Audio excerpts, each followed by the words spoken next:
चल आता हे चल झालं. Hello, good morning students. आज आपण केमिस्ट्री सेकंडचं पेपर चालू करत आहे. त्यामध्ये पहिला चॅप्टर आहे halogen derivatives of alkanes. Halogen derivative of alkanes and arenes असं चॅप्टरचं नाव आहे आणि त्यामध्ये आहे part first haloalkanes. Now in this halogen derivative of alkanes. What is the halogen derivative of alkanes? The derivative of alkanes in which one or more hydrogen atoms of alkanes are replaced by same number of halogen atoms is called as halogen derivative of alkene. कसं बघता येईल आपल्याला? समजा हा methane आहे. या methane मधून आपल्याला हायड्रोजन ॲटम काय करायचे? रिप्लेस करायचे. समजा याच्यामध्ये आपण -1 हायड्रोजन ॲटम रिप्लेस केला, शिल्लक राहिला CH3Cl. त्यानंतर दुसरा आहे 2 हायड्रोजन ॲटम रिप्लेस करू आपण -2H. तर या ठिकाणी Cl2 घ्यावं लागेल, CH2Cl2. तसंच आपण -3H करू, -3H म्हणजे Cl3 CH 3 हायड्रोजन ॲटम काढले Cl3 आणि लास्ट आहे -4H Cl4. that is the name of compound is CCl4. The derivatives of alkanes in which one or more hydrogen atoms of alkanes are replaced by same number of hydrogen atoms or same number of halogen atoms are called halogen derivatives of alkanes. त्यामध्ये classification of halogen derivative of alkanes depending upon number of halogen atoms. या ठिकाणी halogen derivative of alkane चे classification पडतात. त्यामध्ये 2 main classification आहेत. एक आहे मोनोहॅलोजन derivative आणि दुसरा आहे पॉलीहॅलोजन डेरिव्हेटिव्ह. तर मोनोहॅलोजन डेरिव्हेटिव्ह आहे त्याचं परत क्लासिफिकेशन पडलेलं आहे 1 degree alkyl, 2 degree alkyl halide, 3 degree alkyl halide. परंतु आपण सुरुवातीला पाहू मोनोहॅलोजन डेरिव्हेटिव्ह म्हणजे only 1 halogen atoms, only one hydrogen atom is replaced by 1 halogen atom. He is called as a monohalogen derivative. त्यानंतर दुसरा भाग आहे polyhalogen derivative. Now it contains 2 or more halogen atoms. It contains 2 किंवा 2 पेक्षा जास्त hydrogen item, 2 किंवा 2 पेक्षा halogen atoms, 2 किंवा 2 पेक्षा हायड्रोजन ॲटम रिप्लेस करून त्यापेक्षा तेवढेच आपण हायड्रोजन ॲटम, हॅलोजन ॲटम्स या ठिकाणी जर घेतले तर त्याला आपण काय म्हणू? पॉलीहॅलोजन डेरिव्हेटिव्ह. काय म्हणायचं? पॉलीहॅलोजन डेरिव्हेटिव्ह. विद्यार्थ्यांनो व्यवस्थित लक्षात ठेवा, या ठिकाणी बऱ्याच वेळेस जम्पलिंग झालेले आहे. Classification of monohalogen derivative. Classification of monohalogen derivative म्हणले की primary alkyl halide, secondary alkyl halide, tertiary alkyl halide. आणि या ठिकाणी आपल्याला विचारलं जातं what is the classification of halogen derivative of alkanes. Now polyhalogen derivatives of alkanes classification are dihalogen, trihalogen, tetrahalogen. तरी दोन्ही ठिकाणी बोर्डला असा प्रश्न येतो what is the classification of monohalogen derivative. तर त्या ठिकाणी जम्बलिंग व्हायचं नाही. मोनोहॅलोजन म्हणलं की 1 hydrogen atom replace 1 halogen atom is called as a monohalogen. मोनोहॅलोजनचे परत क्लासिफिकेशन पडलेले आहे. That is primary alkyl halide, secondary alkyl halide आणि टर्शियरी अल्किल हॅलाइड. त्याला आपण 1 degree alkyl halide, 2 degree alkyl halides आणि 3 डिग्री अल्किल हॅलाइड्स असं पण म्हणतो. What is 1 degree alkyl halides? Halogen atoms attached to a 1 carbon atoms. Halogen atoms attached to a only 1 carbon atom. जो halogen atom attach अशा कार्बनला जेणेकरून तो carbon दुसऱ्या कार्बनला कुठेही अटॅच नाही, म्हणून त्याला काय म्हणलेलं आहे, हा कोणता आहे, primary alkyl halide, that is a 1 degree alkyl halide. असा हॅलोजन ॲटम आहे तो की जेणेकरून फक्त एकाच कार्बनला अटॅच आहे. लक्षात येते विद्यार्थ्यांनो, halogen atoms are attached to a only one carbon atom is called as a primary alkyl halide. Now primary alkyl halides, halogen atoms are attached to a 1 degree carbon atom, 1 degree carbon atom म्हणा किंवा halogen atoms are attached to a primary carbon atom म्हणा, दोन्ही सारखंच आहे. That is the general formula or example.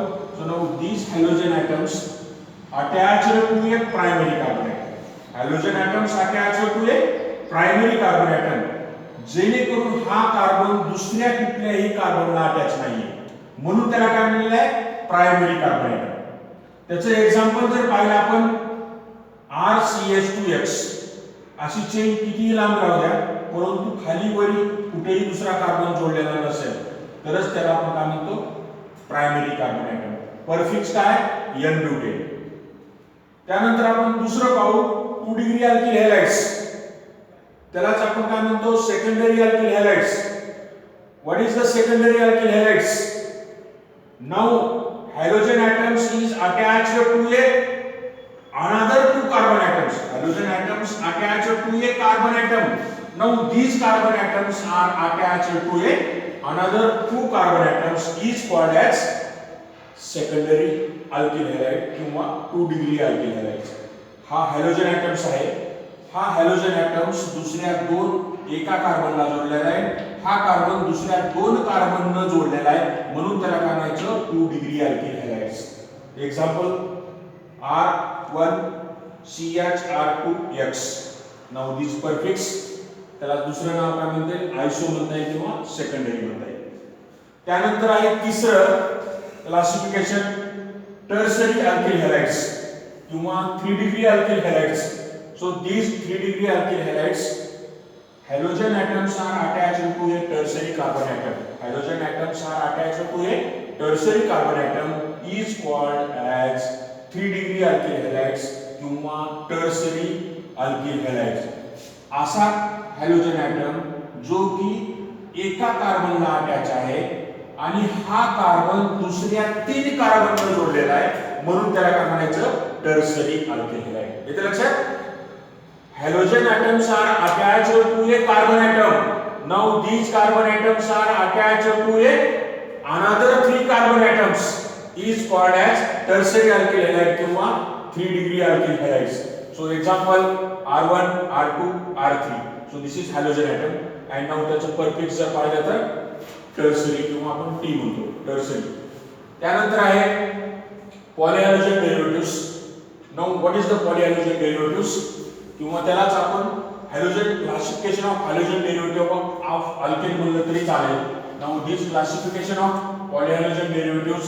So these are 3 types of classification, dihalogen derivative, trihalogen derivative, tetrahalogen derivative. मित्रांनो इथे लक्षात ठेवायचं, di 2 carbon atoms, tri 3 carbon atoms आणि tetra 4 carbon atom. या ठिकाणी ओळखण्याची ट्रिक्स तुम्ही लक्षात ठेवा. डाय हॅलोजन म्हणलं की किती, 2 हॅलोजन ॲटम काढून टाकलेले असतील. ट्राय हॅलोजन ॲटम्स म्हणजे 3 carbon atoms replaced by 3 halogen atoms. Tetra halogen derivatives, so that is contains 4 halogen. Tetra म्हणजे 4. 2 किंवा 2 पेक्षा जास्त halogen atoms, hydrogen atom replaced by halogen atom is called as a polyhalogen derivative. Now this polyhalogen derivatives are further classification, dihalogen derivative, trihalogen derivative, tetrahalogen derivative. Now dihalogen 2 contains 2 halogen atoms. या ठिकाणी कमीत कमी 2 halogen item असतील. त्या शब्दामध्येच अर्थ आहे मित्रांनो, लक्षात राहू द्या. 2 हायड्रोजन ॲटम काढून टाकणे, 2 हॅलोजन ॲटम्स घेणे, त्याला काय म्हणायचं, डायहॅलोजन. या ठिकाणी 3 हायड्रोजन ॲटम काढून टाकणे, त्या ठिकाणी 3 हॅलोजन ॲटम्स घेणे, ट्रायहॅलोजन डेरिव्हेटिव्ह. आणि टेट्राहॅलोजन आहे 4 हायड्रोजन ॲटम काढणे आणि त्या ठिकाणी 4 हॅलोजन ॲटम्स घेणे, त्याला म्हणायचं टेट्राहॅलोजन डेरिव्हेटिव्ह्स. येथे लक्षात मित्रांनो, तर त्याचा आहे डायहॅलोजन, ट्रायहॅलोजन, टेट्राहॅलोजन. आणि परत फर्दर क्लासिफिकेशन पडलेले आहे डायहॅलोजन डेरिव्हेटिव्हज ऑफ अल्केनचे. त्यानंतर त्याला नाव पडलेलं आहे विसिनल डायहॅलाइड्स आणि geminal dihalides. What is the name of vicinal dihalides or what is the definition of vicinal dihalide?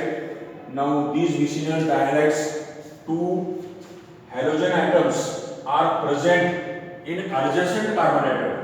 In adjacent carbon atoms, two halogen atoms म्हणजे हा एक्झाम्पल आहे CH3 CH2 आणि हा CH Cl Cl. या ठिकाणी जो दाखवलेले एक्झाम्पल्स आहे तो geminal dihalides. Two halogen atoms are same carbon atoms आणि ॲडजसेंट कार्बन ॲटम्स म्हणल्यानंतर CH3 CHCl CHCl आणि CH3 1 2 3 याची व्हॅलेन्सी कंप्लीट झाली आहे. तर या ठिकाणी विसिनल डायहॅलाइड्सचं काय डेफिनेशन राहील? Two halogen atoms are attached in adjacent carbon atom, लगतचे कार्बन ॲटम. त्याला काय म्हणायचं? लगतचे कार्बन ॲटम. या ठिकाणी एक Cl अटॅच आहे आणि तिसऱ्या कार्बनवर अटॅच असं नको, लगतचे carbon atom. Adjacent carbon atom attach असेल तर त्याला काय म्हणायचं? Vicinal dihalides. आणि लास्ट आहे geminal dihalides. So two halogen atoms are attached in a same carbon atom किंवा two halogen atoms are attached in a terminal carbon atom is called as geminal dihalides. तर या ठिकाणी आज आपण फक्त classification of halogen derivative of alkane पाहिलेलं आहे. त्यानंतर त्याचं जे मेथड्स ऑफ प्रिपरेशन आहे ते उद्याच्या पिरियडमध्ये पाहू आपण.